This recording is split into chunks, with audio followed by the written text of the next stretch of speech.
Hello and welcome to another episode of Latitude. The ongoing fighting in Yemen has exposed both the alliances that exist between the Saudi-led Sunni alliance amongst the Arab countries and the emerging role of Iran in the geopolitics of the Arab world. But it has also shown the important role that India can continue to play in the Arab world with the rescue operations that have been successfully led and spearheaded by the Indian government.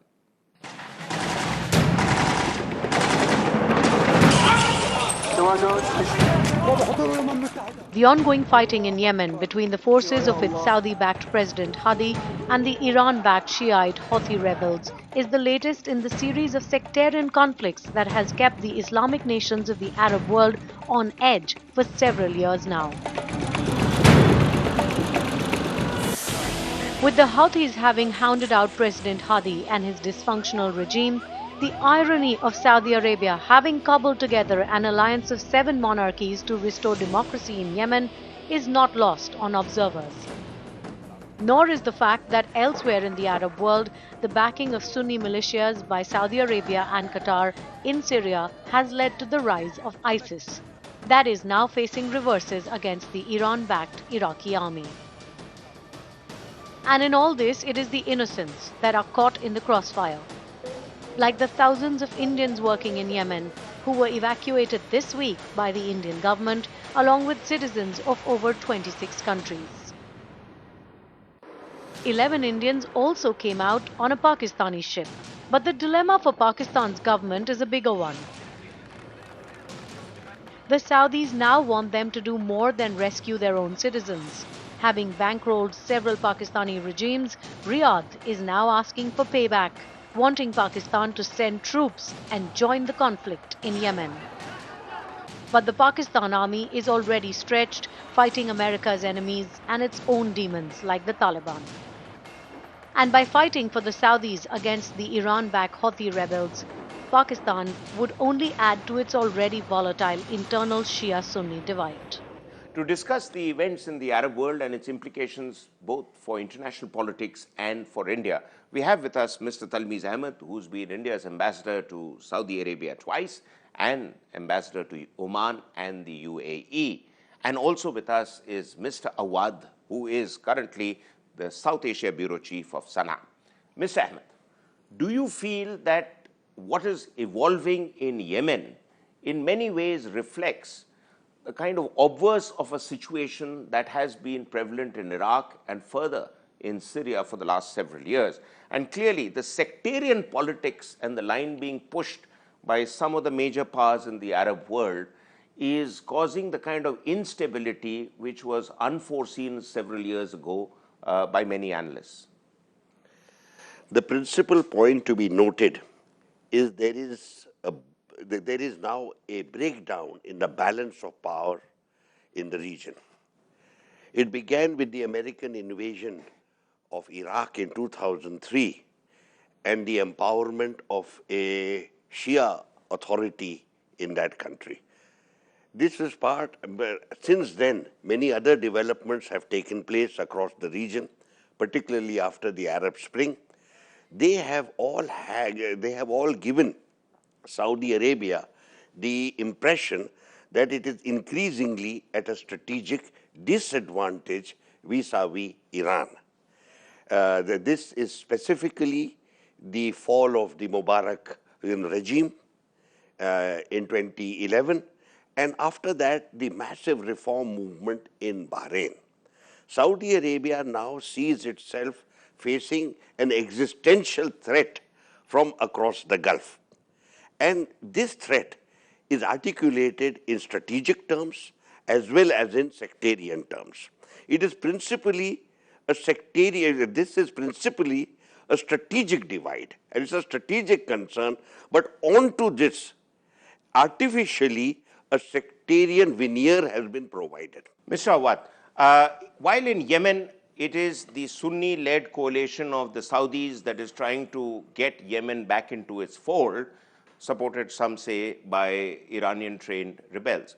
But in Syria, your country of origin, there is clearly a battleground between various Arab powers and the big powers such as the United States, Russia, and the European Union. How do you see the events panning out in Syria? I've seen a kind of status quo prevailing there for some years, and I don't see much emerging out of all the bombing that's taking place.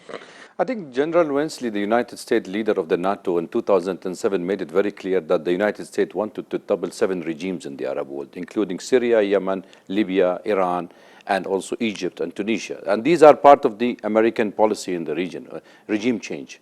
And if you look at what is going on in my country, in Syria or in Iraq, it is just part of the same agenda that they have set up.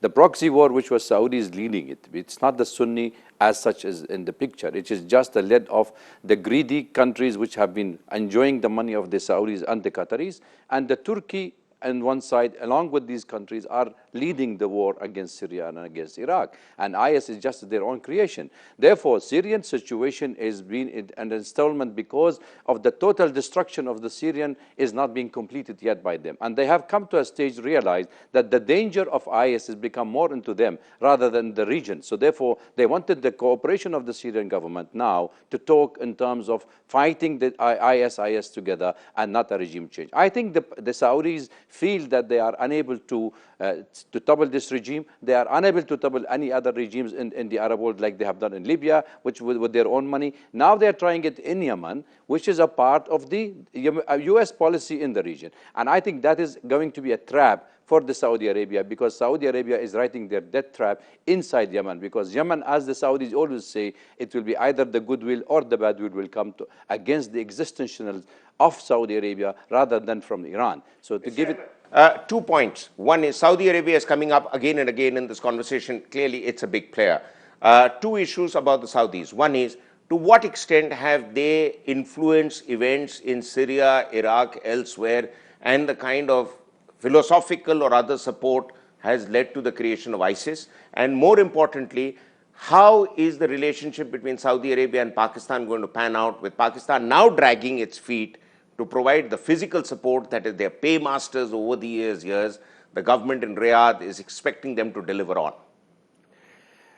Saudi Arabia felt that a regime change in Syria would to some extent redress the balance of power in the region that I mentioned a short while ago. Initially, it supported the quote-unquote secular Free Syrian Army, while Qatar and Turkey were backing the Salafi militia. With the failure of the Free Syrian Army to be effective for the last year or so, Saudi Arabia has taken control of the Salafi militia. To this extent, they have played a role.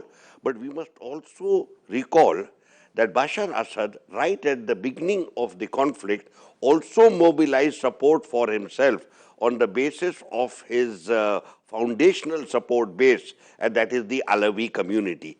So there was a certain sectarian divide that came into play fairly early in the Syrian, in the Syrian imbroglio.